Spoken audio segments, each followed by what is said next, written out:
A new American pope is now in the global spotlight. But the big question is, can his Vatican actually bring Ukraine and Russia to sit down together? Today's date is May 20th, 2025. The Vatican has suddenly become the unexpected center for peace talks between Ukraine and Russia. How did this all come together so quickly after Pope Leo XIV was elected? It's been a rapid shift. Pope Leo XIV was elected just a few days ago, following the passing of Pope Francis. He's the first American pope, and almost immediately he put the Vatican forward as a venue for Ukraine-Russia negotiations. He called for talks to finally happen, stressing the need for a just and lasting peace. The timing is significant. The war is in its fourth year, and earlier negotiation efforts have failed. There was a missed chance in Istanbul recently, right? Putin didn't show up, even though he'd suggested talks. Yes, exactly. The Istanbul summit was viewed as a potential breakthrough, but with Putin absent, nothing moved forward. Vatican Secretary of State Cardinal Parolin called it tragic. He said they were back to square one. So now the Vatican's stepping in where others haven't made progress. But is there any sign that Ukraine or Russia would actually accept the Vatican as a neutral host? The signals are mixed. Both Ukraine and Russia have shown a degree of openness. Pope Leo posted on X, urging leaders to meet, dialogue, negotiate. But there are obstacles, accusations of bias, especially since he hasn't addressed Russia directly yet. Still, President Zelensky thanked the Vatican for offering to host and said Ukraine is ready for dialogue in any format. What about the response from other world leaders? Has there been real support? There has. U.S. President Donald Trump spoke with Putin for 2 hours on May 19th, then publicly backed the Vatican's proposal. He described the current situation as one of bitterness and anger, and called Rome a great idea for talks. Italian Prime Minister Giorgia Meloni said European leaders are also supportive. So there's pretty solid backing from the West.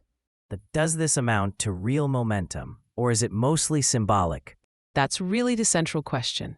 Symbolic support is high, but whether it turns into actual negotiations depends on both sides' readiness to come to the table, and whether they trust the Vatican to mediate. There's international pressure, but also a lot of doubt about the Vatican's neutrality. Let's zoom out a bit. Pope Leo XIV is the first American pope, and he has experience as a missionary in Peru and as head of the Augustinian order. How does that background shape his approach? His American roots and missionary background give him a pragmatic, global outlook.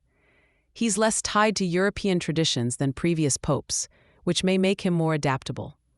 In his first Sunday blessing, he called for peace not just in Ukraine, but also in Gaza.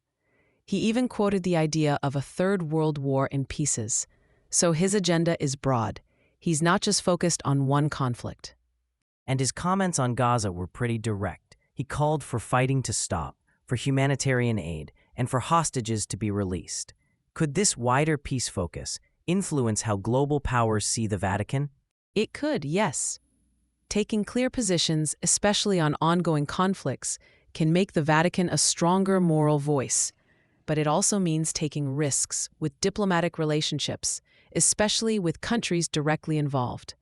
The Vatican has to balance advocacy with keeping diplomatic channels open. The Vatican does have a track record in mediating conflicts. The Cuban Missile Crisis, U.S.-Cuba relations. Are there new factors now that make its role as peacemaker tougher, or maybe easier?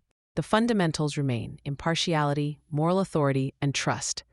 But allegations of bias, like claims Pope Leo is too pro-Ukraine, make things more complex. The global landscape is more fragmented now.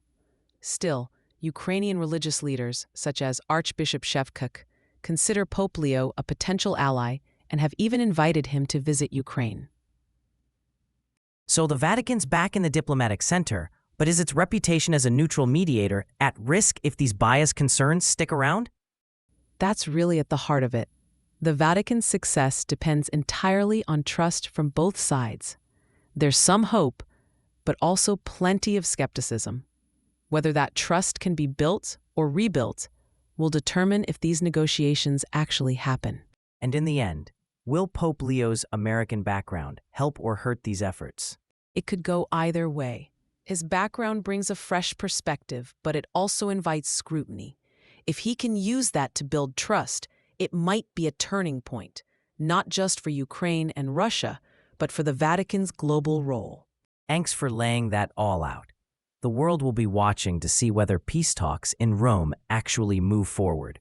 And that circles us back to where we began: an American Pope, a Vatican peace offer, and a world waiting for a sign of hope. Thanks for listening. This episode was brought to you by mynews.studio. Try it now for free.